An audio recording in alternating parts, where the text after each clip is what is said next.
आवागमन के चक्कर से उसी क्षण मुक्त हो जाएगा जिस क्षण उसे स्वयं का बोध हो जाएगा। अभी कारण क्या है? हम में से आपसे हमसे कोई पूछे कि आपने क्या जाना, तो सहजता से संसार के लोग कह देते हैं हमने इनको जान लिया, इनको जान लिया। हम सबको जानने की चेष्टा करते हैं, पर बंधु जिस दिन स्वयं को जान जाओगे कि मैं कौन हूं, मेरा परिचय क्या है, मैं इस मृत्यु लोक में जन्म लेकर आया क्यों? महाराज जी, महर्षि वाल्मीकि ने लिखा, हनुमान जी ज्ञानी नाम अग्रगण्य है, ज्ञानियों में श्रेष्ठ श्री हनुमान जी। राम जी की मैत्री सुग्रीव से कराई तो हनुमान जी ने कराई। बाली का वध हुआ तो श्री हनुमान जी मध्यस्थ। भगवती माता जानकी जी की 100 योजन के समुद्र को लांघ कर गए, भगवती माता जानकी की खोज कर कर लेकर आए तो श्री हनुमान जी आए। दास भक्ति के परमाचार्य हैं श्री हनुमान जी। और तो और जब समुद्र पार करके चले गए तो जिस बाण से दशानन रावण की मृत्यु होना थी, उस बाण का पता विभीषण को भी नहीं था। राम जी हनुमान जी की ओर देखते हैं, हनुमान जी समझ गए सरकार मुझसे सेवा लेना चाहते हैं, तो ब्राह्मण का भेष बनाकर पहुंच गए भगवती मंदोदरी के रनवास में।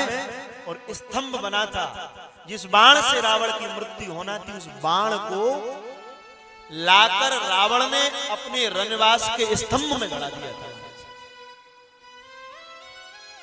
और मंदोदरी के सामने जाकर खूब प्रशंसा करते रावण की, अरे बोले देवी, तुम्हारे पति को कोई नहीं मार सकता, हमको तो ऐसा लगता है हम अभी अभी नेत्रों से देख कर आए हैं, रणभूमि में राम जी को मार देंगे। बोले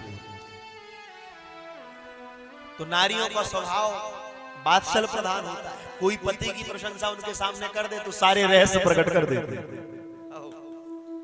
जो मंदोदरी के सामने प्रशंसा करी, बोले दशग्रीव रावण को कौन मारेगा? प्रसन्न होकर मंदोदरी कही, अरे बोले ठीक कह रहे हो आप, मेरे पति को कोई नहीं मार सकता। बोले क्यों? अरे बोले जिस बाण से रावण की मृत्यु होना है वो तो इस खम्मे में गड़ा हुआ है। सोई हनुमान जी ने विराट रूप बनाया, खम्मे को गिराकर बाण लेकर चले गए, राम जी को दे दिया और मार दिया। लौटकर अयोध्या आ गए, पर श्री राम जी ने हनुमान जी से कभी नहीं पूछा कि तुम कौन हो, कभी नहीं पूछा, क्योंकि जिससे मिलते एक बार परिचय तो करना होता है कि आप हो कौन। पर वाल्मीकि जी लिख रहे हैं विलक्षण बात, राजा बन गए, राजा बन जैसे ही सरकार अयोध्या के राजा बने, हनुमान जी प्रतिदिन भगवान को प्रणाम करते हैं, प्रातः काल उठकर प्रणाम करते हैं।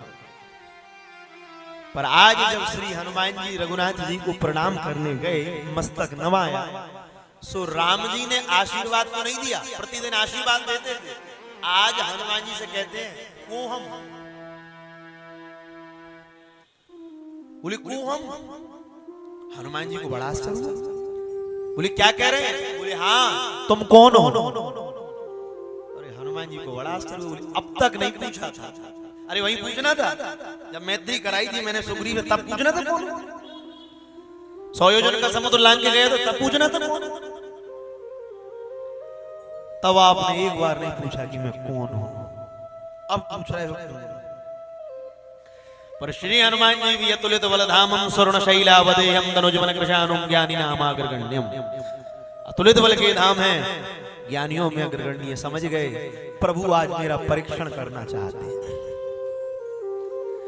हाथ जोड़कर हनुमान जी कहते सरकार कोई बात नहीं, आपने अब तक नहीं पूछा, आज पूछ ही लिया कि कौन हो, और जब पूछ ही लिया है तो उत्तर भी सुनो।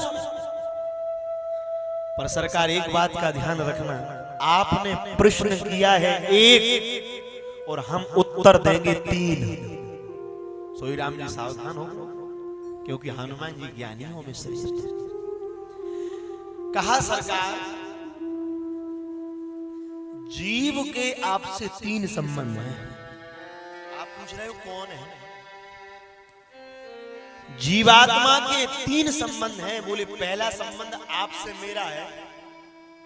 लोक का संबंध अगर आप पूछ रहे हो कि इस लोक में मेरा और आपका क्या संबंध है, तो हे नाथ, लोक की दृष्टि से आप मेरे स्वामी हैं और मैं आपका सेवक। ये पहला परिचय है आपका।